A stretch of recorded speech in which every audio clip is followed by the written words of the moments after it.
Hello everyone, আসসালামু আলাইকুম।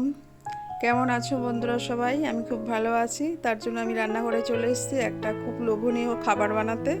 যার জন্য আমি এখানে কড়াই বসিয়ে দিয়েছি, একটু পানি দিয়েছি, পানিতে একটু তেল দিয়ে নিয়েছি। দেখতেই পাচ্ছ যে আমি কি খাবার বানাতে চলেছি। তো এক প্যাকেট চাউমিন নিয়ে এসেছি। বৃষ্টির দিনে ঘরে বসে বসে কি আর খাওয়া যায়। তো চাউমিন খাওয়ার ইচ্ছে হলে যখন তখন তো আর কিনে খাওয়া যায় না। তো ভাবলাম আজকে চাউমিনটা বাড়িতেই বানিয়ে ফেলি। তো আমি গ্যাসে একটা কড়াইতে পানি দিয়েছিলাম, গরম হয়ে গেছে। তাতে একটু তেলও দিয়ে নিয়েছি, নিয়ে হালকা করে একটু মানে সিদ্ধ করে নিয়েছি চাউমিনটা। আর চাউমিনটা ছিল খুব পাতলা, যার জন্য খুব বেশি সিদ্ধ করতে হয়নি। তো আমি এই যে একটা চুপড়ির উপরে ঢেলে নিয়েছি, আর একটু ঠান্ডা পানি দিয়ে সেটাকে ধুয়েও নিলাম।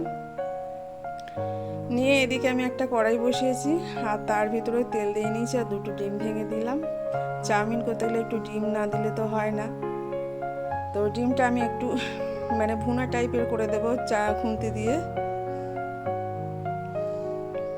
তো ডিমটা ভাজা হয়ে গেছে, তার ভিতরে আমি যে চাউমিনটা রেখেছিলাম সিদ্ধ করে সেটা আমি ঢেলে দিলাম। আর বর্ষার দিনে এরকম কিন্তু চাউমিন এগরোল খাবার প্রত্যেকেরই ইচ্ছা করে। তো ওদেরও ইচ্ছে হলো, যেহেতু ছেলেমেয়েরা বললো মা বর্ষার দিনে এখন একটু আজকের টিফিনটা একটু অন্যরকম করো। তো আমারও ইচ্ছে হলো, আমিও চলে এলাম রান্নাঘরে। তো চাউমিনটা প্রথমেই কিছুক্ষণ আমি একটু তেল দিয়ে হালকা হালকা করে ভাজা করে নিলাম। তারপরে একটু সোয়া সস, একটু টমেটো সস দিয়ে নিলাম। দিয়ে নিয়ে এই সস দুটো দিয়ে একটু কিছুক্ষণ ভাজা করব। আর আজকে আমি চাউমিনটা বানাবো সাদা চাউমিন, দোকানের মতো একেবারেই দেখতে লাগবে, কিন্তু টেস্টটাও দোকানের মতো হয়েছিল। কারণ আমি আজকে হলুদ দিইনি চাউমিনে। তো সস দুটো দিয়ে আমি চাউমিনটা কিছুক্ষণ ভাজা করে নিয়েছি। তারপরে দিয়ে দিলাম এক প্যাকেট ছোট্ট ম্যাগি মশলা। ম্যাগি মশলাটা দিলে কিন্তু চাউমিনের স্বাদটা একদম আলাদা হয়ে যাবে।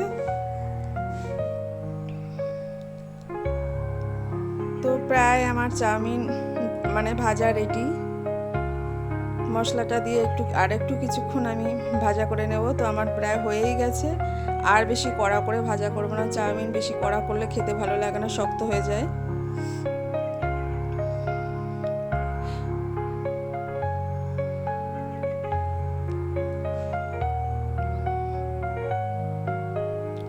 তো কালারটা কত সুন্দর হয়েছে বন্ধুরা, দেখো।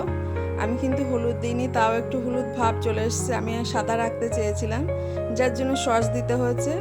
আবার ম্যাগি মশলা দিয়েছি, যার জন্য কালারটা খুব সুন্দর একটা হালকা কালার চলে এসছে। তো আমি চাউমিনগুলো একটা প্লেটে ঢেলে নিলাম, আর তার উপর দিয়ে নিলাম একটু পেঁয়াজ কোচানো, আর একটু দিয়ে নিলাম শসা কোচানো, আর দিয়েছি বাদাম।